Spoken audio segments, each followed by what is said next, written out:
बिस्मिल्लाहिर्रहमानिर्रहीम अस्सलामु अलैकुम वरहमतुल्लाहि वबरकातुहू। नाज़रीन, आप देख रहे हैं दुनिया मेरे आगे यूट्यूब चैनल और मैं हूं ग़ुलाम नबी मदनी।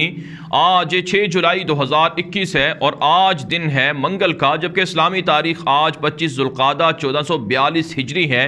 नाज़रीन, इस वीडियो के अंदर अमरीका ने जो अफ़गानिस्तान के अंदर सबसे बड़ा फ़ौजी अड्डा बगराम एयरबेस या बगराम फ़ौजी अड्डा खाली किया है, उस हवाले से आपको कुछ नई अपडेट्स हैं, कुछ नई मालूमात हैं, वो फराहम करेंगे कि अमरीका ने जो अफ़गानिस्तान के अंदर इंतहाई एडवांस फ़ौजी अड्डा बनाया था, उसकी अब क्या हालत है और वो किस हालत में और किस अंदाज से काबुल हुकूमत को वापस किया गया है, और वहाँ पर काबुल हुकूमत क्या उस फ़ौजी अड्डे को तालिबान के ख़िलाफ़ इस्तेमाल करने की ताकत में है, सलाहियत उनके पास है, और तालिबान और काबुल फ़ौज के दरमियान इस फ़ौजी अड्डे को छीनने के लिए क्या लड़ाई हो रही है, क्या तालिबान इस फ़ौजी अड्डे पर कब्ज़ा करने जा रहे हैं, ये आपको बताएंगे। और सबसे अहम आपको इस वीडियो के अंदर ये भी बताएंगे कि जब काबुल फ़ौजी अड्डा अमरीका खाली कर रहा था तो क्या उस वक्त जो काबुल फ़ौजें हैं उनको पेशगी इतलात दी गई थी और बताया गया था उनको कि हम यहाँ से जा रहे हैं, या अमरीका ने बग़ैर बताए काबुल के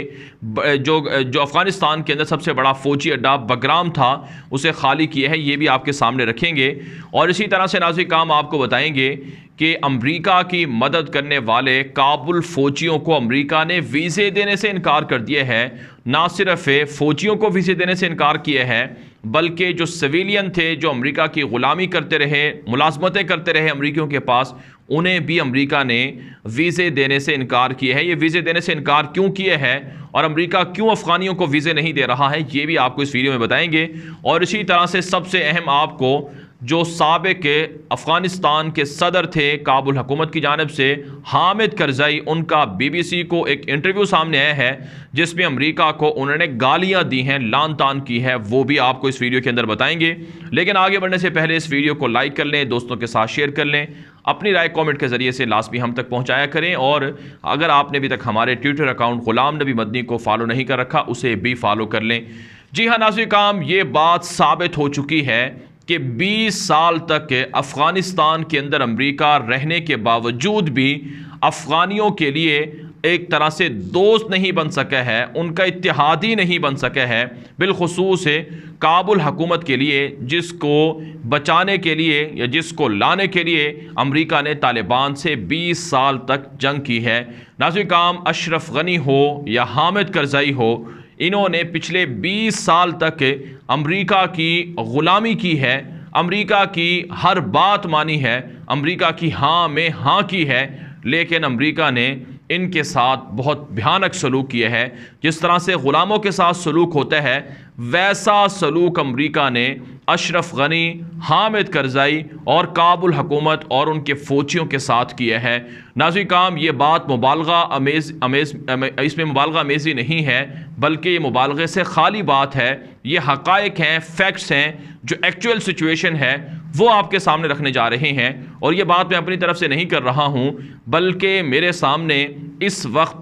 CNN की एक रिपोर्ट है जिसमें CNN की एक अमरीकी सहाफ़ी कल बगराम एयरबेस गई है, उसने वहाँ की सूरत हाल दुनिया को बताई है कि उस बगराम एयरबेस को सहरा बनाकर अमरीका ने छोड़ दिए है, यानी उस काबिल नहीं छोड़ा जिस काबिल ये फ़ौजी अड्डा उस वक्त हुआ करता था जब 1 लाख से ज़ायद अमरीकी इस फ़ौजी अड्डे पर रहा करते थे। जी हाँ नाज़रीन काम, ये बात मैं अपनी तरफ से नहीं कर रहा हूँ, बल्कि मेरे पास इस वक्त CNN के अलावा वॉइस ऑफ अमेरिका की रिपोर्ट भी है जिसमें तफसीलन ये बात बताई गई है कि कैसे अमरीका ने इस फ़ौजी अड्डे को छोड़ा है और कैसे काबुल हुकूमत को इस पर अमरीका से शिकवा है, तकलीफ़ है कि अमरीका ने उन्हें बताया क्यों नहीं है। वो रिपोर्ट मैं आपके सामने भी रखने जा रहा हूँ। और इसी तरह से नाज़रीन काम, मेरे सामने BBC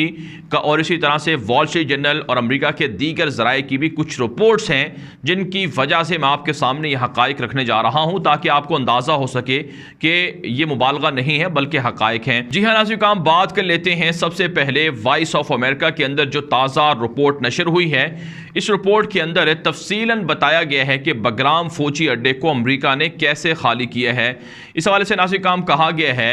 कि जुमे के रोज़ रात के अंधेरे के अंदर अमरीकी फ़ौजें काबुल का जो बगराम एयरबेस था, अफ़गानिस्तान के अंदर जो बगराम एयरबेस था, वो वहाँ से रवाना हुई हैं। तकरीबन सुबह के यानी अफ़गानिस्तान के वक्त के मुताबिक सुबह के 4 बजे के करीब वो अमेरिका का जो आखिरी फ़ौजी दस्ता था वो वहाँ से रवाना हुआ है। जैसे ही अमेरिका का फ़ौजी दस्ता बगराम एयरबेस से रवाना हुआ, उसके 20 मिनट के बाद पूरे बगराम की लाइटें बंद हो गई और पूरा बगराम एक तरह से अंधेरे के अंदर चला गया, और जिसकी वजह से जो काबुल की फ़ौजें हैं जिन्होंने अब वहाँ का कंट्रोल संभाल रखा है, उन्होंने ये बातें वॉइस ऑफ अमेरिका के सहाफ़ियों को बताई हैं, जिसकी वजह से ये रिपोर्ट सामने आई हैं, ये हक़ाइक़ सामने आए हैं कि जब अमेरिका वहाँ से गया तो 20 मिनट के बाद वहाँ से लाइटें ऑटोमेटिक बंद हो गई, जिसकी वजह से कुछ लोगों ने बगराम एयरबेस की जो हिसार थे उनको तोड़ा और जो चीज़ें उनको मिली उन्होंने ट्रकों में उनको लादा और वो लूट मार करके भाग गए। यानी नाज़रीन काम, जिस वक्त अमेरिका बगराम एयरबेस छोड़ रहा था उस वक्त कोई काबुल फ़ौजी बगराम फ़ौजी अड्डे के अंदर मौजूद नहीं था, और ना ही अमरीकियों ने काबुल फ़ौजियों को बताया था कि हम इस वक्त बगराम एयरबेस छोड़ेंगे ताकि आप कंट्रोल यहाँ का संभाल लें, और ना ही अलविदाई तकरीब कोई सजाई गई थी। आपको पता होगा कि जुमे के रोज़ जब अमेरिका ने ये फ़ौजी अड्डा खाली किया था, उस वक्त भी मैंने आपको बताया था कि ये फ़ौजी अड्डा इस काबिल नहीं छोड़ा है अमेरिका ने कि इसे काबुल हुकूमत इस्तेमाल कर सके, और बग़ैर बताए अमेरिका वहाँ से रवाना हुआ है। और अब वॉइस ऑफ अमेरिका की रिपोर्ट से भी हमारी इस खबर की तस्दीक हो गई है। नाज़रीन काम, इस रिपोर्ट के अंदर लिखा गया है कि 2 से 3 घंटे के बाद काबुल फ़ौज को पता चला कि वाकई अमरीकी बगराम एयरबेस से चले गए हैं, लिहाजा हमें वहाँ का कंट्रोल करना चाहिए। जो काबुल फ़ौजी थे वो बाहर बगराम एयरबेस के बाहर पेट्रोलिंग कर रहे थे, उन्हें अंदाज़ा नहीं हुआ कि अमरीका यहाँ से चला गया है। तो जो वहाँ के सरबराह हैं काबुल हुकूमत की जानिब से, फ़ौज के जो बगराम एयरबेस के ज़िम्मेदार हैं, उन्होंने ये बयान दिया है कि हमें कुछ ये अफवाहें मिल रही थी कि अमरीका चला गया है, लेकिन हमने इन पर यकीन नहीं किया। लेकिन 2.5-3 घंटे के बाद हमें अंदाज़ा हुआ कि अमरीका चला गया है, और फिर हमने फौरी जाकर बगराम एयरबेस का कंट्रोल संभाला। तो उस वक्त तक लूट मार करने वाले बहुत सी चीज़ें लूट कर चले गए थे। तो ये नौबत आई थी और ये सूरत हाल थी जब अमेरिका ने वहाँ से इनखला किया है। अब नाज़रीन काम, आपको बताते हैं कि बगराम एयरबेस पर अमेरिका ने क्या छोड़ा है, यानी क्या कुछ वहाँ पर मौजूद है। इस वक्त जो हमारे पास रिपोर्ट्स हैं, इन रिपोर्ट्स के अंदर ये बात लिखी गई है, कहा गया है कि बगराम के अंदर अमेरिका की जानिब से कोई ऐसी टेक्नोलॉजी या कोई ऐसी काबिल ज़िक्र चीज़ नहीं छोड़ी गई कि जिससे काबुल हुकूमत को बहुत ज़्यादा फ़ायदा हो। तालिबान के ख़िलाफ़ वहाँ के रडार सिस्टम तक को अमेरिका तबाह करके गया है, और वहाँ की जो इंतहाई एडवांस टेक्नोलॉजी थी वो अमेरिका अपने साथ लेकर गया है। यहाँ पर नाज़रीन काम, जो काबुल हुकूमत की जानिब से जो फ़ौज के ज़िम्मेदार हैं उनका एक बयान जो इस रिपोर्ट के अंदर लिखा गया है, वो बताते हैं कि 3.5 मिलियन एटम्स अमेरिका ने काबुल जो बगराम के अंदर फ़ौजी अड्डा है यहाँ पर छोड़ी हैं। इन 3.5 मिलियन एटम्स के अंदर जो पानी की बोतलें हैं, एनर्जी ड्रिंक्स हैं, यहाँ तक के जो दरवाज़ों के अंदर लगे हुए जो ताले हैं या हैंडल हैं वो तक शामिल हैं। और इसमें कुछ गाड़ियां हैं जो सिविलियन गाड़ियां थी, शहरी गाड़ियां थी जो वहाँ फ़ौजी इस्तेमाल कर रहे थे। नाज़रीन काम, इन गाड़ियों को इस हालत में छोड़ा गया है कि इनकी चाबियां भी अमरीकी छोड़ कर नहीं गए हैं, बल्कि बग़ैर चाबियों के ये गाड़ियां छोड़ कर गए हैं ताकि इन्हें कोई भी इस्तेमाल ना कर सके, ये नकारा रहे। इतनी दुश्मनी उनको काबुल हुकूमत से थी या काबुल फ़ौजियों से थी कि उनके लिए ये गाड़ियां भी वो चाबियों के बगैर छोड़ कर गए हैं। इसी तरह से नाज़रीन काम, इसके अंदर ये बात लिखी गई है कि हल्के फुल्के जो हथियार थे वो तो छोड़े हैं, लेकिन जो भारी हथियार थे, जो अहम असलहा था, वो अमेरिका अपने साथ लेकर चला गया है। और इसके अलावा नाज़रीन काम, जो वहाँ के दफातर थे, जो वहाँ के कमरे थे, जो वहाँ की अहम जगह थी, उनको भी लॉक करके गए हैं ताकि कोई खोल ना सके। तो ये अमरीकियों ने जाते जाते हालत की है जो कुछ बगराम फ़ौजी अड्डा था वहाँ की, और बहुत सी चीज़ों को नुकसान भी पहुँचाया है। तो नाज़रीन काम, इस रिपोर्ट से ये बात सामने आती है कि अमरीका ने जो बगराम फ़ौजी अड्डा है वो इस काबिल नहीं छोड़ा कि इसे काबुल हुकूमत तालिबान के ख़िलाफ़ इस्तेमाल कर सके। यही वजह है काबुल हुकूमत की जानिब से दावे सामने आ रहे हैं कि हम इस फ़ौजी अड्डे को बहाल कर रहे हैं ताकि यहाँ से तालिबान के ख़िलाफ़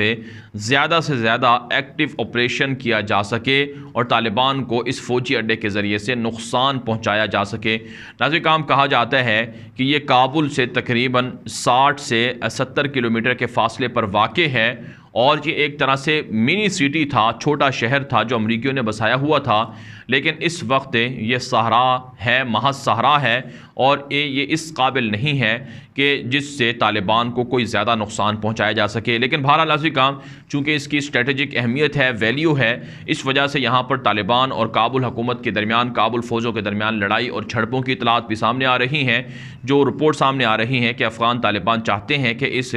तारीख़ी सूबे पर या तारीख़ी जो फ़ौजी अड्डा है इस पर कब्ज़ा कर लिया जाए और यहाँ से काबुल हुकूमत को भगा दिया जाए ताकि कम से कम काबुल हुकूमत की जो ताकत थी या धाक थी उसे तोड़ा जा सके।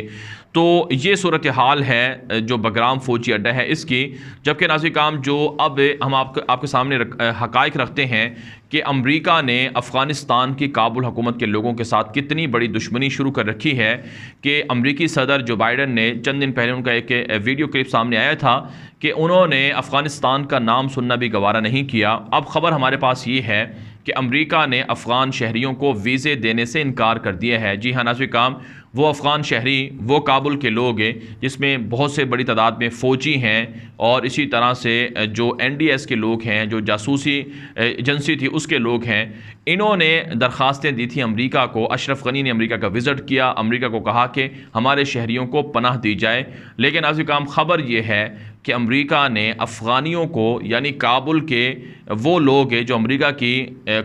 की मुलाज़मत करते रहे, अमरीका के साथ मिलकर काम करते रहे, तालिबान को मारते रहे, अफ़गानों पर जुल्म ढाते रहे, उनको वीज़े देने से इनकार कर दिया है। कितनी शर्मनाक बात है काबुल हुकूमत के लोगों के लिए कि उनको वीज़े देने से भी इनकार अमरीका ने कर दिया है, बल्कि इसके बदले वो उज़्बेकिस्तान और ताजिकिस्तान पर प्रेशर डाल रहे हैं कि हाँ तुम इन लोगों को पनाह दे दो, हम तुम्हें इनका पैसा दे देंगे, हम तुम्हें इनके बदले में कुछ रिलीफ दे देंगे। तो ये एक तरह से शर्म का मकाम है, डूब मरने का मकाम है कि जिनकी ग़ुलामी की जाती रही, जिनकी खातिर अपनी ज़िंदगियों को दाव पर लगाया जाता रहा, अपने ही लोगों की मुखालफतें मोल ली जाती रहीं, वो लोग आज उन्हें छोड़ चुके हैं और उनको तनहा कर चुके हैं। यही वजह है नाज़रीन काम कि हामिद करज़ई की जानिब से एक ताज़ा BBC को इंटरव्यू दिया गया है। इस इंटरव्यू के अंदर हामिद करज़ई ने यह बात कही है